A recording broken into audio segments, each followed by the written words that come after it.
Hello, friends, this is the first part of the video. Enjoy the video. Hey, everyone.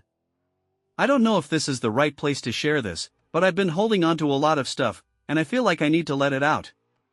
My name's Ryan, and I'm a junior in high school. I live in this sleepy suburban town where everyone knows everyone's business. At least, that's how it feels when you're at the bottom of the food chain. Before this year, life was normal. I wouldn't say I was popular, but I wasn't a complete nobody either.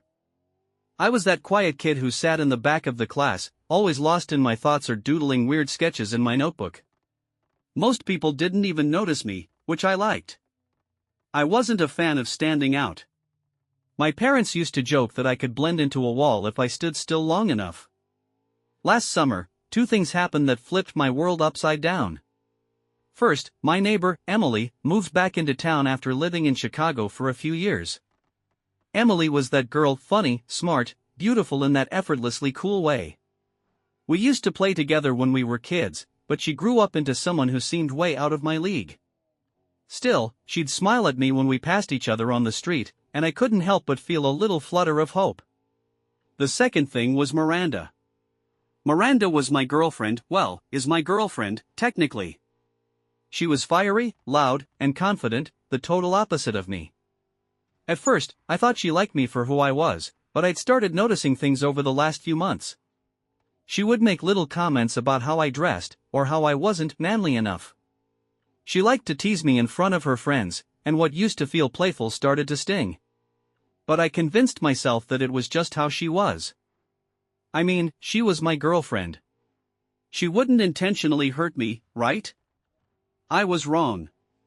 The problem? Emily was already dating Zach, one of the most popular guys at our school. Zach was everything I wasn't: confident, athletic, and the kind of guy who could make a whole room laugh without trying. I don't know if he ever noticed me before, but that was about to change. My quiet admiration for Emily didn't stay quiet for long. Miranda noticed the way I looked at Emily one day, and that was the beginning of the end. The first time Miranda called me out, we were sitting in the cafeteria. She was scrolling through her phone while I picked at my lunch. Zach and Emily were at the next table over, laughing about something, and I guess I stared too long.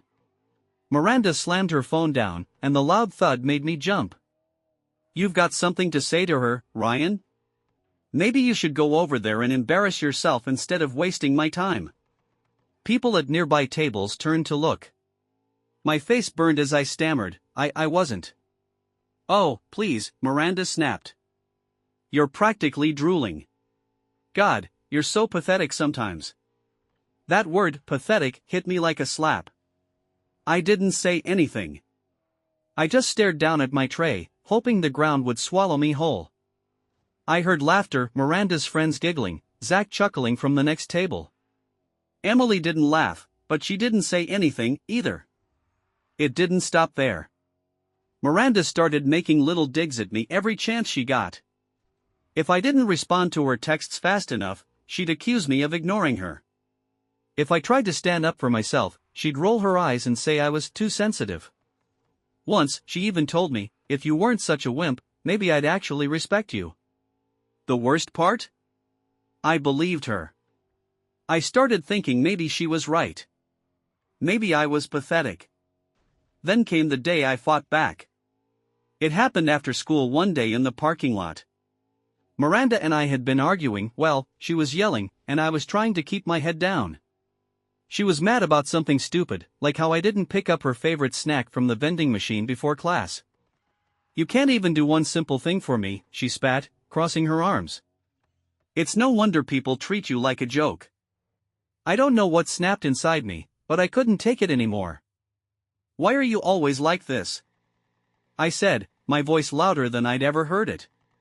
"You don't care about me at all, do you? You just like having someone to kick around."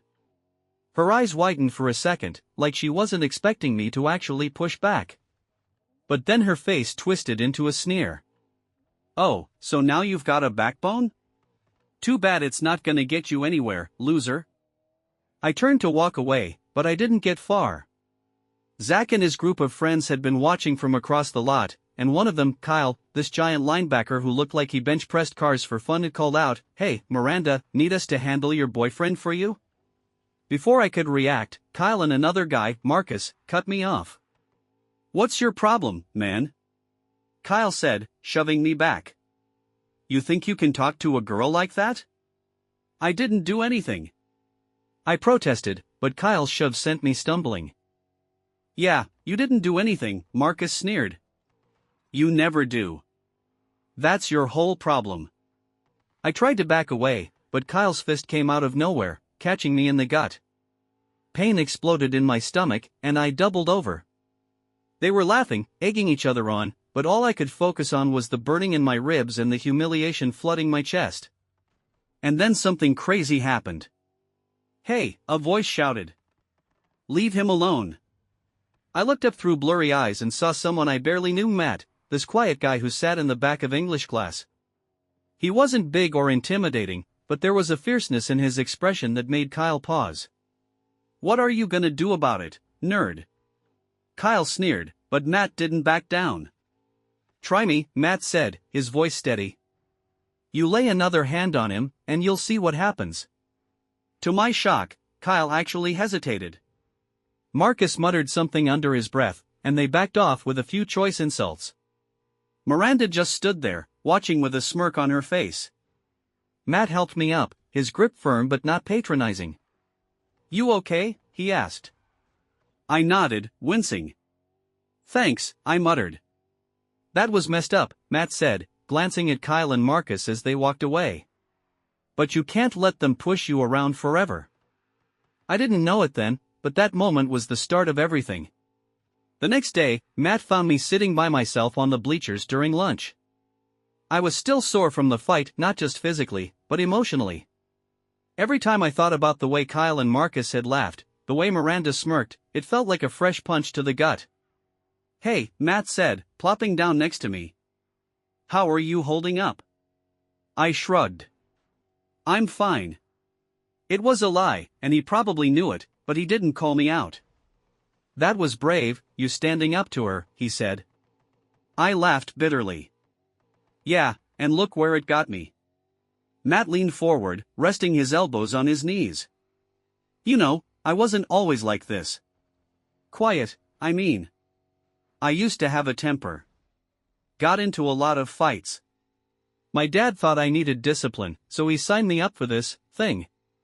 I raised an eyebrow. "What kind of thing?" "A fight club," he said casually, like it was the most normal thing in the world. I blinked. "Like, an actual fight club?"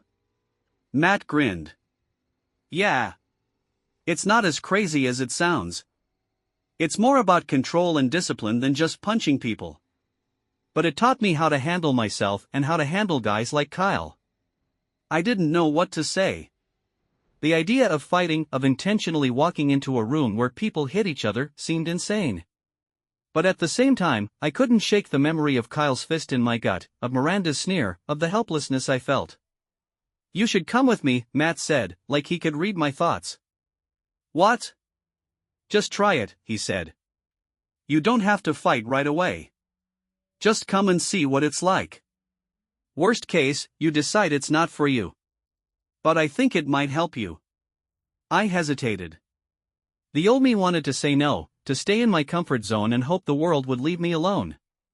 But deep down, I knew that wasn't working anymore. "Okay," I said finally. Matt grinned. "Awesome. Meet me after school tomorrow. You won't regret it." I wasn't so sure about that. But for the first time in a long time, I felt a spark of something I hadn't felt in years: hope. The fight club wasn't what I expected. When Matt said fight club, I pictured some dingy underground basement full of sweaty, angry guys pounding each other into pulp. But the place he took me to was actually a converted warehouse with bright lights, clean mats, and a surprisingly chill vibe. A group of people, mostly guys, but a few girls, were sparring on the mats when we walked in. Some were laughing, others were focused, but none of it felt mean.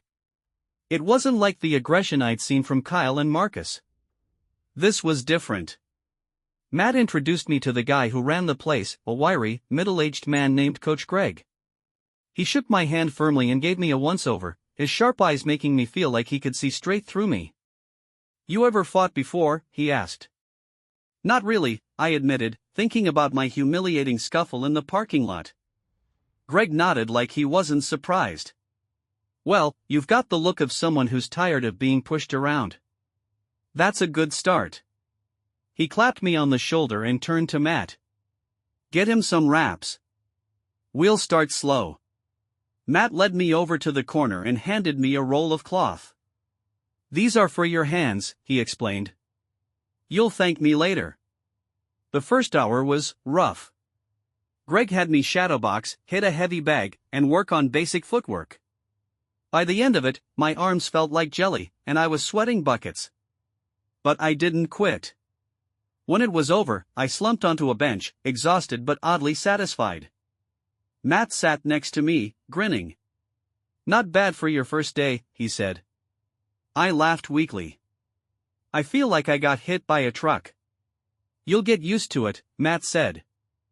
"And once you do, you'll start to feel stronger, not just here," he tapped his arm, "but here." He pointed to his temple. For the first time in a while, I felt like maybe I wasn't so weak after all. Thank you very much for watching. Please support me by subscribing with a like and of course write a comment. Thank you and see you in another video.